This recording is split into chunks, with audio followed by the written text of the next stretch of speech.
Long de 360 km, le canal de Nantes à Brest a été construit au milieu du 19e siècle.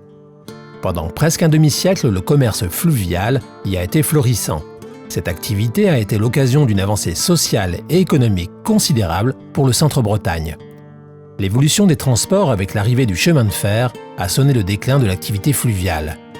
Tombé en désuétude pendant de nombreuses années, le canal retrouve le devant de la scène depuis la remise en état de ses ouvrages d'art. Je crois que dans un premier temps, le Conseil général il a rempli sa mission de remettre le canal, d'une part en navigabilité, et on a souhaité aussi que le canal soit praticable à tout le monde, que ce soit la pêche, la marche le long du canal, le kayak, le VTT. Un potentiel touristique qui a déjà suscité quelques initiatives.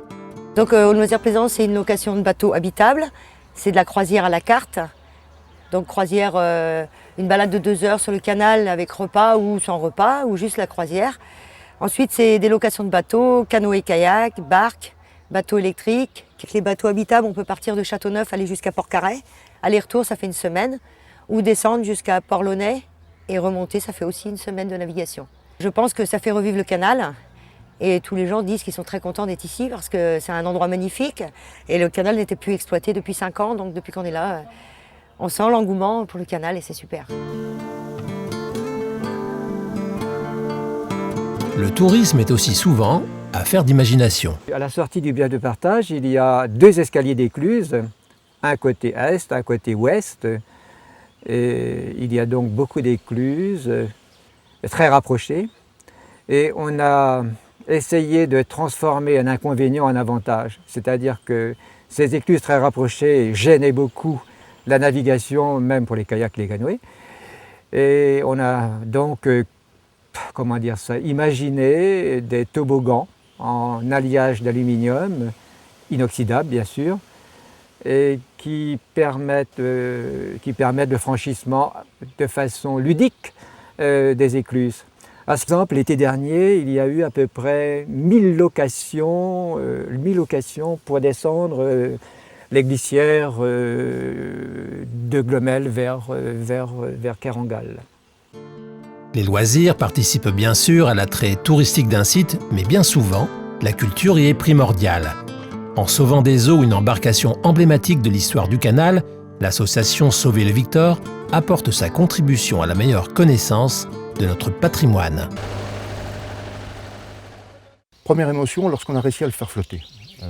Et qu'on l'a remonté jusqu'ici, il était tiré par Sérénité, qui est une yole avec 10 rameurs. Donc lorsqu'on a réussi à le faire flotter, ça a déjà été un gros moment d'émotion. Lorsqu'il a été gruté, ça a été un autre moment d'émotion encore plus intense, je pense, étant donné qu'il est passé à 1 mètre près entre les 2 ponts. Comme il a été gruté entre les 2 ponts, qui pesait 28 tonnes. Heureusement, nous avons trouvé des grutiers d'une dextérité extraordinaire, vraiment des artistes qui ont réussi à le déposer là, sans casse. Mais là, c'était du quitou double, il aurait très bien pu casser lors du grutage. Le Victor a été construit en 1893 au chantier Fouchard à Nantes pour un certain Nicolas Lepage de Port-Launay. Ce bateau a transporté donc des ardoises de Melcarré, des ardoises donc du Centre-Bretagne, en direction donc de Port-Launay de Châteaulin, et il remontait avec du merle, donc du merle qui servait à amender les terres. Il a fait ces trajets jusqu'en 1932, décembre 1932, date à laquelle il a cogné contre les piles du pont que vous avez derrière vous, et il a coulé. Nous l'avons découvert en 1992 et ce n'est qu'en 2003 que nous avons réussi à le sortir de l'eau. Les fonds n'ont pas été un obstacle à la sortie de ce bateau de l'eau parce que nous avons mobilisé une 60aine de volontaires adhérents à l'association autour de ce projet. Donc ce sont des petites mains qui ont vidé la cale avec l'aide du SMATA qui nous a prêté donc ses moyens techniques. Une belle aventure qui a même vu l'engagement d'un de nos cousins d'outre-Manche. J'ai décidé de descendre les samedis, les aider, même s'il ne s'agit que de descendre quelques bières fraîches si je suis occupé à la maison. On voit comment le patrimoine évolue avec les gens. Ils viennent ici pour faire quelque chose, pour continuer quelque chose d'autrefois. Et c'est ça pour moi l'héritage des Celtes. Il s'agit des gens qui sont encore vivants. Eux, ils vont laisser quelque chose pour l'avenir et ce deviendra une partie de leur patrimoine. La rivière, elle est toujours vivante. Donc, elle amène des nouvelles idées. En effet, la rivière a amené une nouvelle idée. Sauver le Victor, c'est beau, le faire revivre serait magnifique.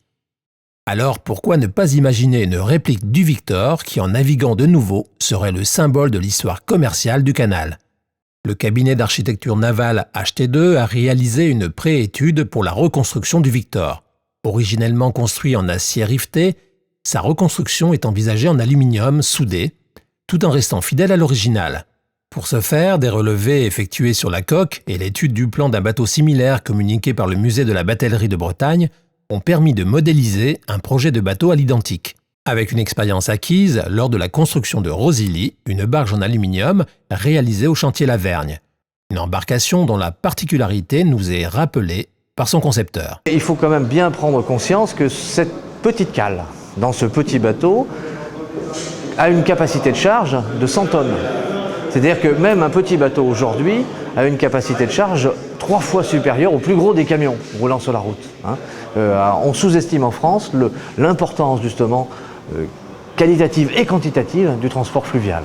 Voilà, je crois que c'est essentiel. Dans cette démarche-là, c'est ce qu'il faut prendre en compte.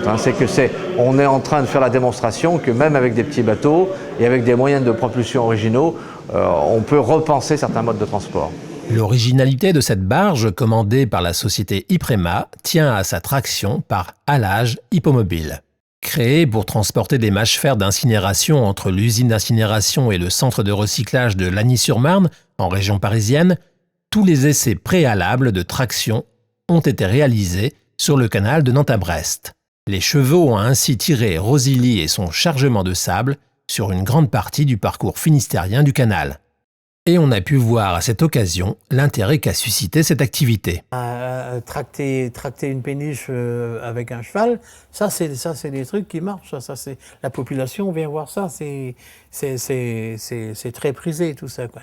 Ces démonstrations ont attiré les écoles qui ont vu un intérêt pédagogique, mais aussi rappelé que tous ont intérêt à un regain d'activité sur le canal. S'il y avait du transport fluvial sur le canal, avec un deuxième Victor par exemple, c'est vrai que ça apporterait une belle synergie sur le canal, puisque les bateaux se croiseraient, il y aurait de la vie, quoi. De la vie, et en plus au niveau économique, ce serait magnifique, quoi.